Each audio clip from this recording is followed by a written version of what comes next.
And let's talk about the worst case scenario. There's fear here in Israel and, of course, in Palestinian territories that lives might be lost. If that worst case scenario happens and blood starts flowing in the streets, the critics in Israel and, of course, in the Arab world say that this blood will be on American hands. What's your response to that?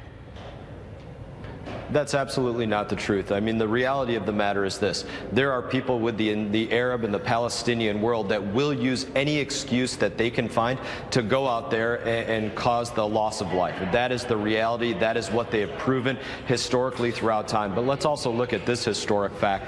The Knesset has been in place in its current location since the mid-1960s, and there is, as far as I can tell, there have been zero attacks on the actual facility of the Knesset. This is where the whole of government is functioning within Israel. This is where our ambassador has to go to do business, with those that are representing in the capital, with the prime minister. He's going to Jerusalem in order to accomplish the business, the diplomatic business of the United States of America. This is not a new precedent that the business of diplomacy is being done in the true capital of Israel.